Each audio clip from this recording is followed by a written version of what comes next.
Il y a quelques temps, j'ai découvert un livre qui était vraiment incroyable. C'est le genre de livre en fait qui reprogramme un peu la façon dont on pense au quotidien. Ce livre, il raconte l'histoire de l'humanité. Et même s'il peut parler d'événements qui sont parfois un petit peu éloignés avec ce qu'on vit aujourd'hui, eh bien j'y ai trouvé énormément de points communs avec ce qu'on connaît dans nos métiers. Ce livre, c'est Sapiens de Yuval Noah Harari, pour ceux qui connaissent, et il commence comme ça. Il dit que les premiers humains sont apparus sur Terre il y a environ 2,8 millions d'années. Une partie de ces hommes et de ces femmes archaïques, quelques années plus tard, ont décidé de quitter leur foyer d'origine pour justement découvrir des nouvelles régions du monde. Et face à ces nouveaux environnements, qu'est-ce qu'ils ont été obligés de faire à votre avis? Quelque chose qu'on fait tous au quotidien, dans nos métiers, dans le web. En fait, ils ont été obligés de s'adapter et puis d'évoluer. Alors, ces conditions, en fait, ces nouvelles conditions qu'ils ont rencontrées, elles ont donné naissance à plusieurs espèces humaines différentes. Mais aujourd'hui, il ne reste plus que nous, les Homo sapiens. Alors finalement, pourquoi les autres espèces humaines se sont-elles éteintes? Et comment ça se fait en fait qu'aujourd'hui il ne reste plus que nous? En fait, l'Homo sapiens, donc nous, notre espèce, on devait avoir des sacrés avantages concurrentiels. Les chercheurs pensent qu'il y a eu une mutation génétique dans leur cerveau qui a entraîné un nouveau câblage neuronal. Plus sérieusement, les Homo sapiens ont connu une véritable révolution cognitive il y a très longtemps, leur permettant, même leur donnant des nouvelles façons de communiquer, de s'exprimer, de penser. Et on pourrait même dire que ça fait de l'Homo sapiens l'homme augmenté d'hier. Mais alors finalement, pourquoi est-ce qu'on vous dit tout ça? Est-ce que l'histoire, elle ne serait pas en train de se répéter aujourd'hui? Alors, comme il y a 70 000 ans, l'informatique, aujourd'hui, est en train de connaître sa révolution cognitive. C'est-à-dire qu'on a mis au point des algorithmes qui sont capables de raisonner comme un cerveau, sont capables de comprendre des humains, sont capables de communiquer, vous voyez dans la conférence juste d'avant, avec des humains, où ça va très très loin. Je ne sais pas si vous avez vu, il y a 3 semaines, Google qui présentait Google Duplex, où c'était une IA qui appelait votre coiffeur pour prendre rendez-vous à votre place. Donc ça commence à aller extrêmement loin. Et à l'heure d'aujourd'hui, on a créé donc, des systèmes informatiques qui sont capables de résoudre des problèmes extrêmement complexes sans aucune assistance humaine. Ok, et finalement, si on ramène ça à notre époque, il y a une question qu'on est très très très nombreux à se poser, et en particulier dans le domaine du SEO.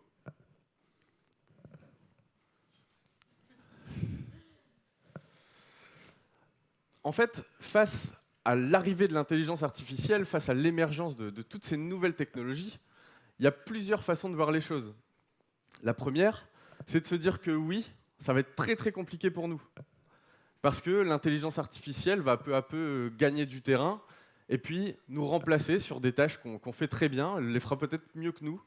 Et puis pour les plus pessimistes, on peut même imaginer que l'intelligence artificielle, elle va nous remplacer, voire même nous exterminer. Donc ça, c'est la vision que partagent certaines personnes. Et il y en a même qui créent justement des alternatives à ça, enfin des solutions de repli, avec notamment la possibilité d'aller sur Mars, avec SpaceX par exemple, ou alors justement de pouvoir combattre ces intelligences artificielles. Mais il y a une autre façon de voir les choses qui est un peu plus positive, justement. Voilà.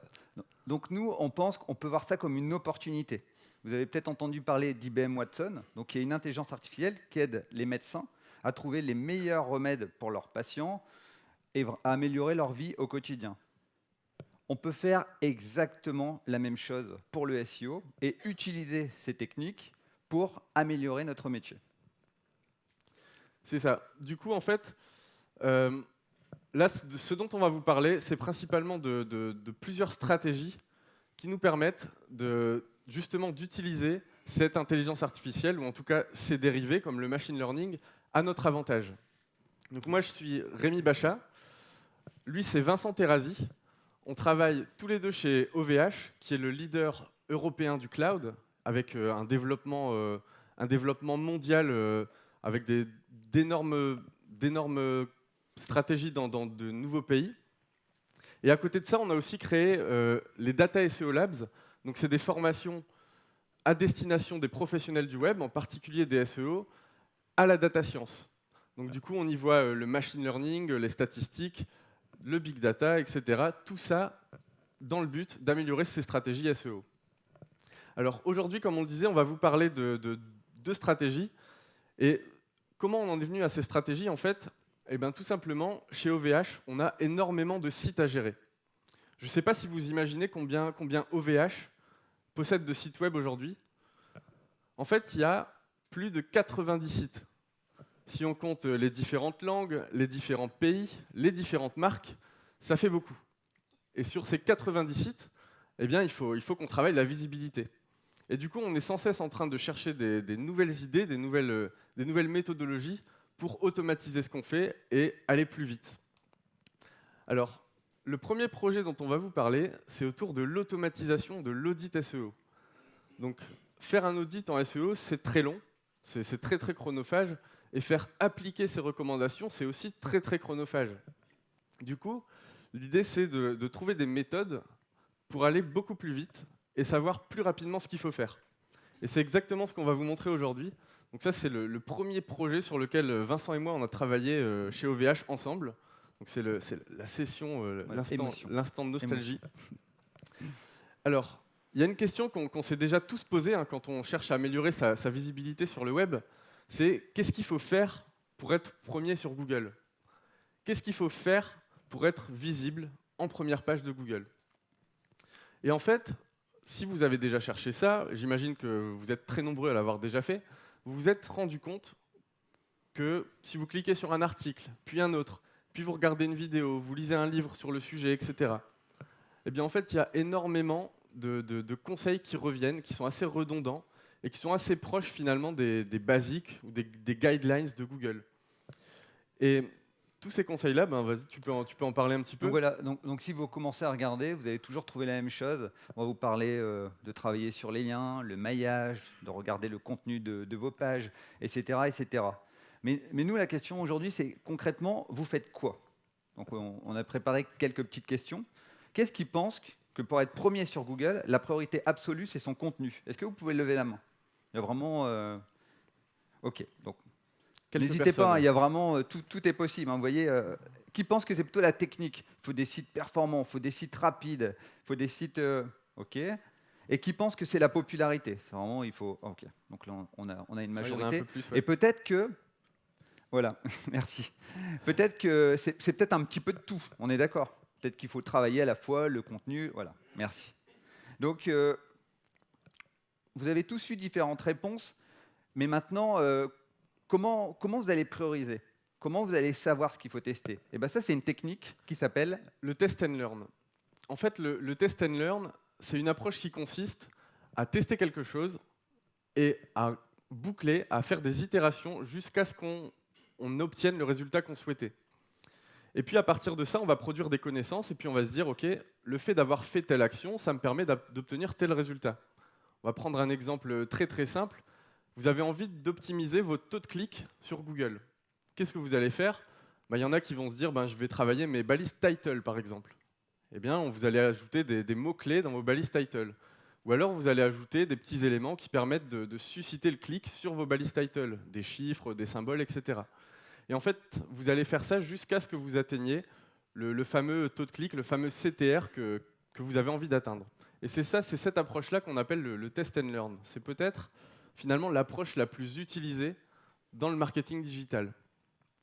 Et nous, on pense en fait que cette approche, on peut l'upgrader, on peut l'améliorer en quelque sorte en ajoutant une nouvelle dimension, le machine learning. Justement, en fait, on va aller puiser dans des méthodes de data science des nouvelles idées pour nos stratégies SEO. Alors concrètement, qu'est-ce que c'est le machine learning? Est-ce que tu peux expliquer rapidement? Oui. Donc le machine learning, en quelques mots, c'est l'utilisation d'algorithmes qui sont capables de résoudre des problèmes à partir des données. Comme vous voyez là en entrée, c'est marqué data. Là où avant, un développeur allait écrire des règles spécifiques pour résoudre un problème, là on fait confiance à ces algorithmes qui vont trouver les meilleures règles pour résoudre votre problème. Et là, il y a deux écoles. Ouais, c'est ça en fait. Comment est-ce qu'on fait, à votre avis, du machine learning concrètement? Est-ce que vous avez un peu une idée de comment ça marche derrière? Voilà. Donc concrètement, il y a deux écoles. Donc il y a ceux qui vont prendre plutôt une approche code. Ils vont avoir des langages comme le langage R ou le langage Python. Ça nécessite des connaissances en développement, mais en quelques lignes, vous arrivez à des résultats très probants. Ou alors après, il y a une deuxième école. Donc vous voyez sur la partie où c'est marqué clic, il existe des plateformes de data science où vous pouvez faire exactement la même chose avec des clics. Personnellement, j'utilise les deux méthodes selon les projets. On peut vraiment avoir une approche clic ou une approche code. Mais alors pourquoi est-ce qu'on s'intéresse au machine learning pour le SEO? Voilà. On s'y intéresse fortement parce que Google l'a inclus dans son moteur de recherche. Vous avez tous entendu parler, je pense, de RankBrain. Donc RankBrain, c'est l'utilisation du machine learning de la part de Google pour faire plusieurs choses. Donc déjà, il l'utilise pour, par exemple, reconnaître les langues, reconnaître la qualité d'une page, faire de l'analyse sémantique. Mais maintenant, ça va même beaucoup plus loin. Avec RankBrain, ils l'utilisent même pour améliorer, donc c'est la machine qui va détecter des facteurs de ranking pour améliorer l'expérience utilisateur. Et là, les approches test and learn, elles deviennent très compliquées. C'est comment on fait aujourd'hui pour faire face à Google RankBrain?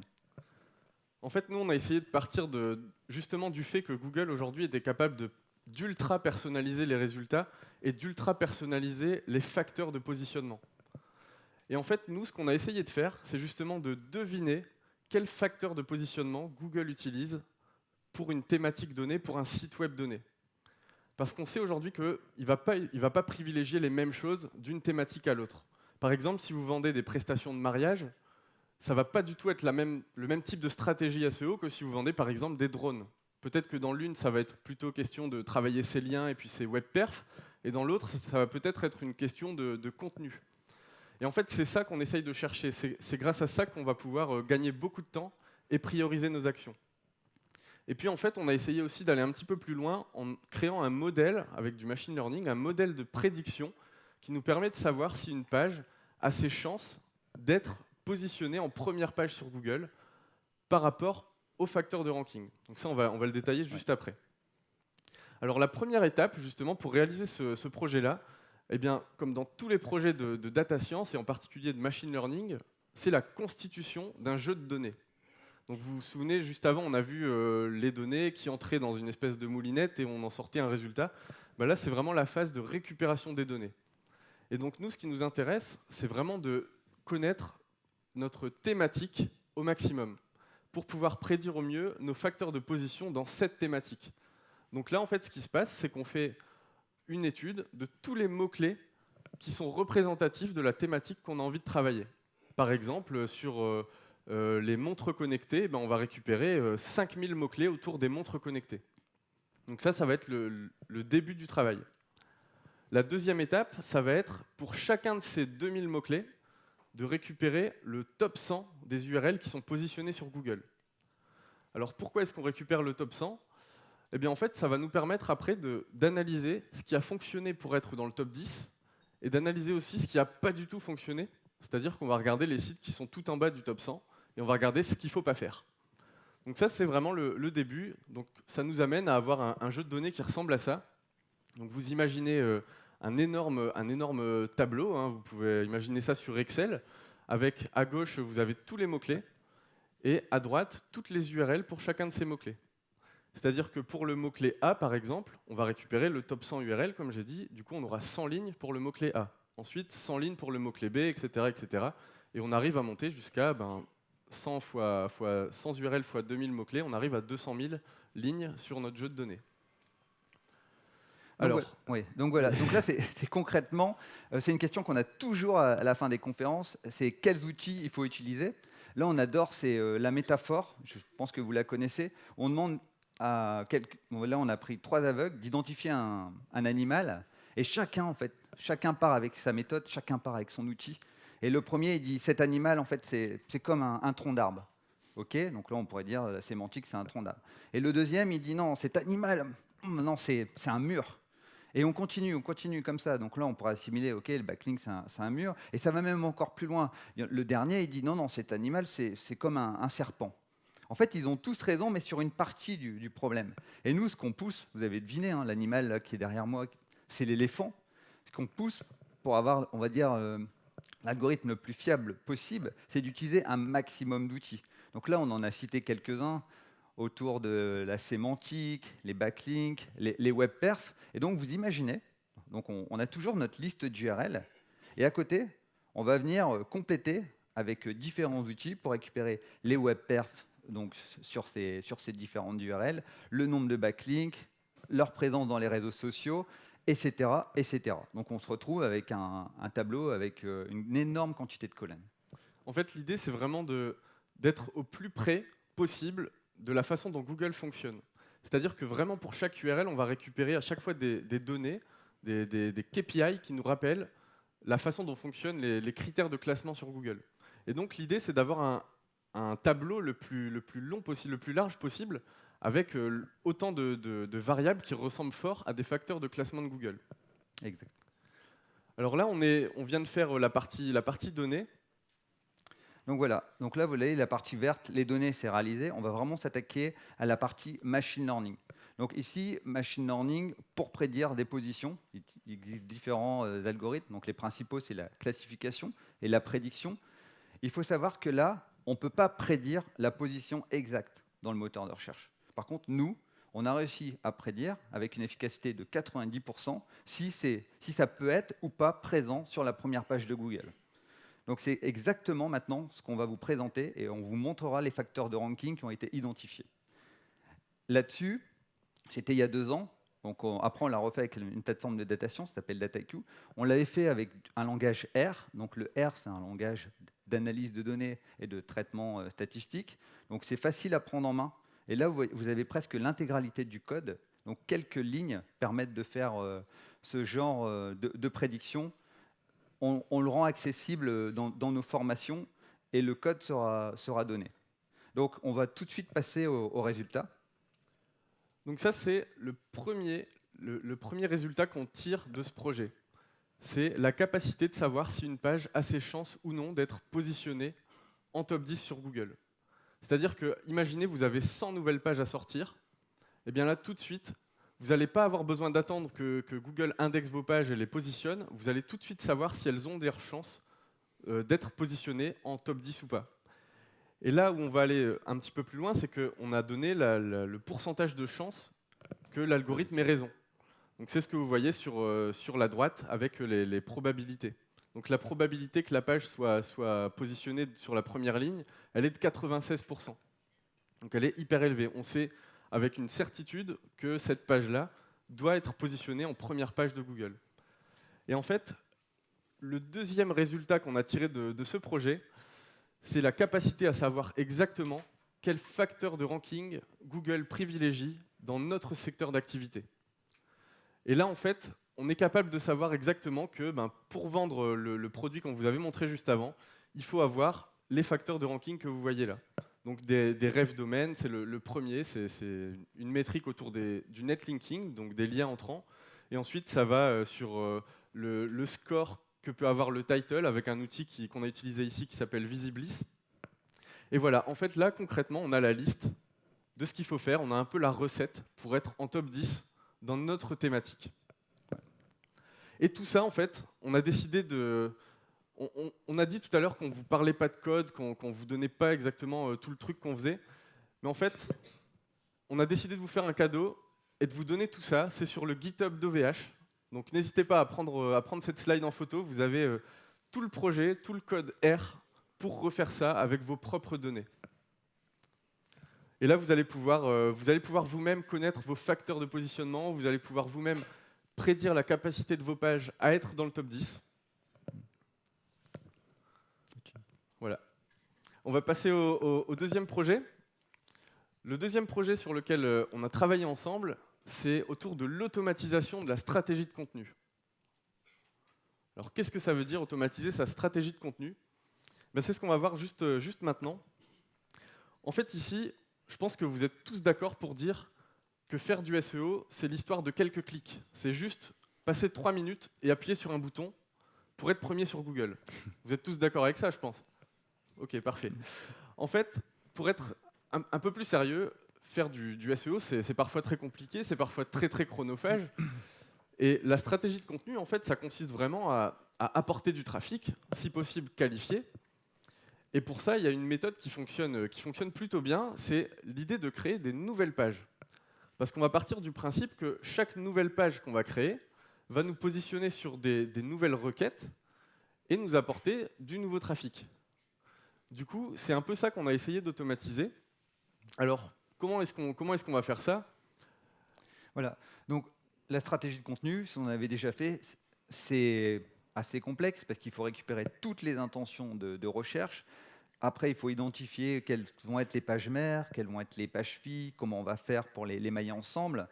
Et si vous avez déjà travaillé dans cette thématique, il y a quelque chose qu'on ne vous dit pas, bon, à mon avis que les agences doivent bien vous le faire sentir, c'est que c'est extrêmement long en fait. Il y a eu des études qui ont prouvé que pour un seul projet, un expert SEO peut passer entre 2 à 3 jours.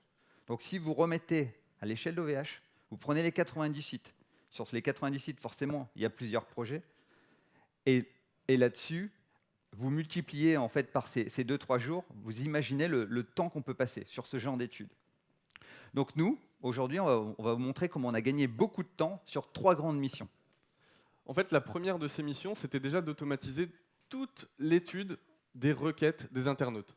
Ce qu'on appelle un peu communément la recherche de mots-clés. C'est-à-dire essayer d'être capable de cartographier tout ce que les gens vont chercher pour trouver mes produits. La deuxième chose qu'on a voulu automatiser, c'est la recherche de pages à créer. Parce que c'est généralement ce qui arrive juste après qu'on ait regroupé tous ces mots-clés ensemble. On va se dire, bah, ok, tous ces mots-clés-là, bah, on peut en faire 100 pages, par exemple, en regroupant les mots-clés entre eux, les mots-clés qui se ressemblent, les mots-clés qui ont la même intention de recherche, etc. Et ensuite, on va aller un petit peu plus loin, on va essayer de calculer le retour sur investissement de chacune de ces nouvelles pages que l'outil va nous proposer. Et ça, en croisant avec des données issues de nos propres outils d'analytics.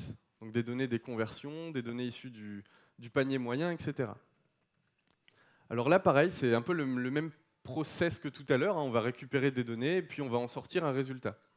Et là, ce qu'on voulait faire, c'est que l'outil soit utilisable par le plus grand nombre chez OVH. Du coup, on a décidé seulement de donner à l'utilisateur la possibilité de choisir 3 entrées qui correspondent à un mot-clé, c'est-à-dire en gros quelle thématique tu as envie de travailler, un pays dans lequel on a envie de travailler son SEO, et puis un site web. Ça va nous permettre de récupérer toutes les infos relatives à ce site web, toutes les données relatives à ce site web. Et en sortie, on a une liste de pages à créer.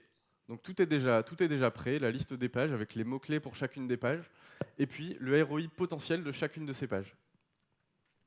Alors, pour récupérer toutes les requêtes, on a créé une méthode, c'est un système de boucle en fait, pour récupérer toutes les requêtes possibles autour d'une thématique en particulier. Parce que, comme on l'a vu, l'utilisateur n'a qu'un seul mot-clé à noter pour lancer l'outil. Donc là, en fait, ce qui va se passer, c'est que l'outil va aller chercher tous les mots-clés synonymes et tous les mots-clés liés, tous les mots-clés qui comportent ce mot-clé-là. Et puis, il va boucler comme ça jusqu'à atteindre l'exhaustivité, en tout cas presque l'exhaustivité de la thématique et toutes les requêtes qui sont tapées dans cette thématique-là. Donc en fait, faut vraiment imaginer un système de boucle. On va récupérer un premier mot-clé, on va récupérer 100 mots-clés par rapport à ce premier mot-clé-là, et puis pour chacun de ces 100 mots-clés, on va refaire la boucle, etc., etc. Et on arrive à constituer un premier jeu de données avec une liste énorme de mots-clés qui correspondent à la thématique qu'on a envie de travailler. Voilà. Donc on va aller vite sur la partie nettoyage parce que je vois que le temps passe très très vite. Ouais. Le nettoyage, pourquoi? Parce que dans ces mots-clés, vous allez avoir beaucoup de doublons. Vous allez bien sûr retirer les mots-clés des concurrents. Vous ne pouvez pas vous positionner dessus. Et tous les termes inappropriés. Il existe des termes parasites. On ne va pas détailler, mais on sera disponible juste après pour expliquer. Ce qui est très intéressant, c'est l'étape numéro 3. Donc moi, je n'aime pas le mot clusterisation. J'aime bien le vulgariser et dire qu'on fait des regroupements. C'est beaucoup plus compréhensible. Et ces regroupements, comment on les fait? Donc on va dire beaucoup, voire énormément de mots-clés. Donc ces regroupements, c'est très simple. On va déjà retirer les stop words. Donc les stop words, c'est les mots creux. C'est-à-dire qu'on va retirer les articles, les le, la, les, des apostrophes, etc. On va retirer les accents et on va surtout lématiser. Donc lématiser, c'est-à-dire qu'on va garder la plus petite racine du mot. L'idée, c'est d'avoir le plus petit dénominateur commun. Pour faire des regroupements, on met par ordre alphabétique et voilà. On va pouvoir passer à ce processus de regroupement de mots-clés. Alors pourquoi est-ce qu'on fait ce regroupement? En fait, ça va nous permettre, à partir d'une liste, comme on l'a vu, qui peut faire plusieurs milliers de mots-clés, d'avoir une liste de pages qui est beaucoup plus petite et qui va comporter par exemple 500 pages. Et c'est ça tout le travail qui est très très chronophage aujourd'hui quand on fait une stratégie SEO. Et donc pour faire ça, on a utilisé encore une fois le langage R, qu'on adore tous les deux, on est des grands fans de ce langage. Et on peut faire des trucs encore une fois, assez compliqués en quelques lignes. Là, vous voyez, ça représente une dizaine de lignes. Bien là, vous avez tout le script pour clusteriser les mots-clés. Donc ça, pareil, pour le faire, on a utilisé un algorithme qui s'appelle Jaro-Winkler, donc une distance entre les mots. Alors concrètement, ce que vous voyez là, c'est une sorte de hiérarchie. Tout en bas, vous avez les mots-clés, tous les mots-clés. OK ? Et en fait, ce qui se passe, c'est qu'on va décider nous-mêmes de comment on va regrouper ces mots-clés. Pour ça, on va utiliser donc, la distance de Jaro-Winkler. C'est une distance qui mesure la similarité entre les mots. Vous avez peut-être entendu parler de Levenstein, par exemple, ou alors de Hamming. Nous, on a utilisé celle-là, Jaro-Winkler, parce qu'elle fonctionne très très bien sur les mots courts. Et chez OVH, il y a énormément d'acronymes, par exemple. Le produit VPS, enfin voilà, il y en a plein des acronymes comme ça. Et du coup, ça fonctionnait particulièrement bien avec cet algorithme-là. Donc, comment ça fonctionne? En fait, c'est à nous de définir combien de clusters on veut, combien de regroupements on veut, grosso modo, combien on va faire de pages par rapport à notre liste de mots-clés. Donc, si on veut peu de pages, on va tirer un trait très haut. Donc, on va avoir ici, par exemple, 4 pages avec tous les mots-clés qu'on a en bas. Donc, vous imaginez que ça ne va pas être très, très qualitatif. On va avoir des pages avec des mots-clés qui auront potentiellement rien à voir entre eux.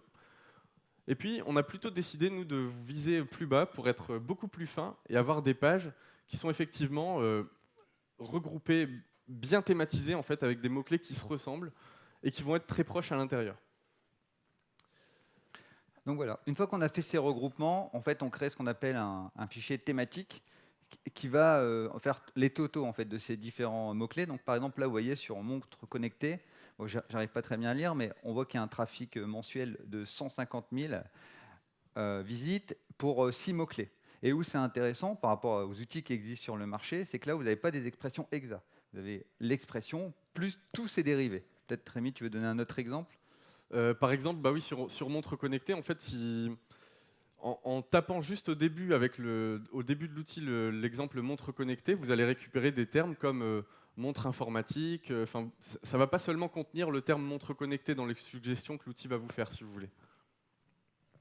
Et en fait, à partir de là, en fait, on va avoir un premier tableau qui ressemble à ce que Vincent vient de vous dire, avec la liste des thématiques, le volume de recherche pour chacune des thématiques et le nombre de mots-clés que ça contient.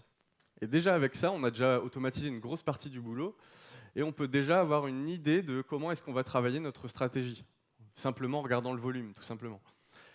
Et en fait, on va aller un peu plus loin parce qu'on va aller regarder le nombre de visites que ça peut nous apporter concrètement sur notre site. Et pour ça, en fait, on a trouvé une astuce toute simple, c'est d'aller croiser nos données avec les données de la Search Console de notre site web, pour avoir une idée de notre taux de clic quand on est en position moyenne sur Google dans la thématique qu'on est en train de travailler. Donc on a calculé grâce à ça les visites mensuelles que pouvait nous apporter chacune de ces nouvelles pages et les visites annuelles que pouvait nous apporter chacune de ces nouvelles pages. Là aussi où on va essayer d'être encore plus fin dans la prédiction, c'est qu'on va aller aussi nous dire est-ce qu'on a déjà une page de positionnée sur cette thématique.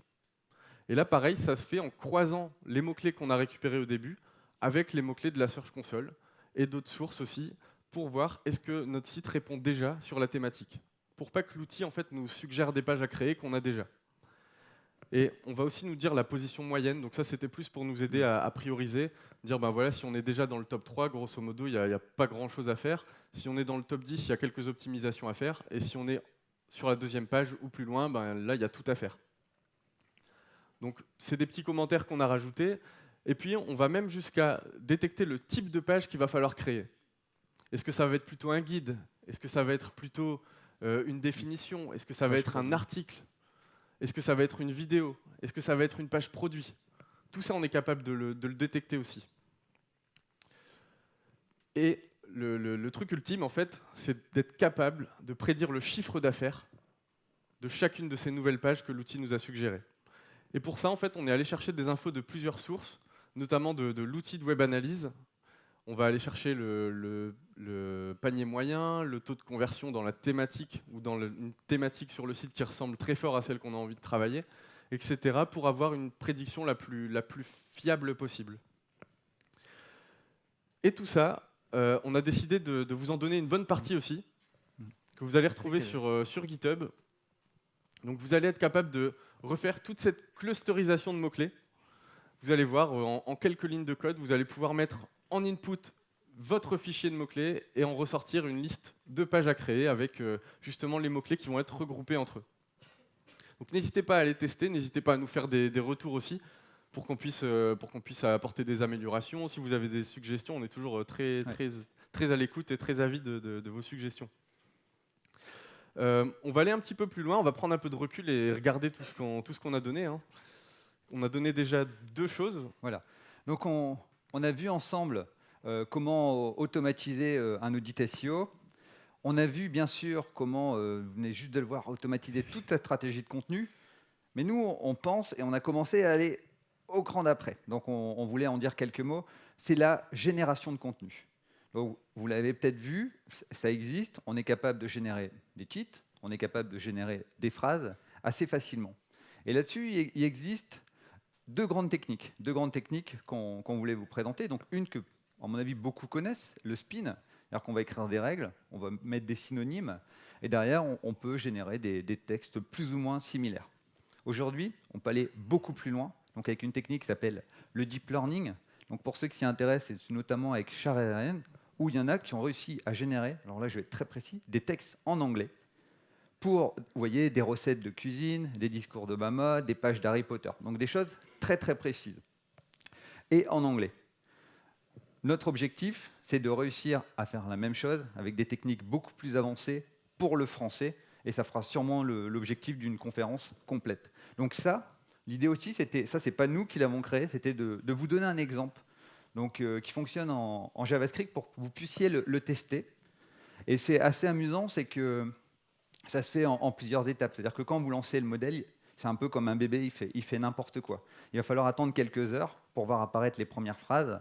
Et souvent, c'est pour ça que ça demande du GPU, ça demande beaucoup de puissance de calcul. Il faudra attendre quelques jours pour commencer à avoir des textes cohérents.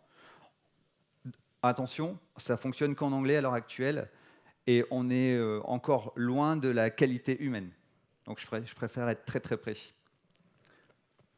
Ok, donc en fait on l'a vu au début de la conférence avec le cerveau des hommes préhistoriques il y a 70 000 ans, l'informatique il y a quelques années avec le cognitif. En fait on pense aujourd'hui que le SEO il est en train de vivre sa révolution. On peut même parler de SEO 2.0 avec justement l'entrée de technologies comme le machine learning ou les langages de programmation R, Python, le deep learning, comme on l'a vu juste à la fin.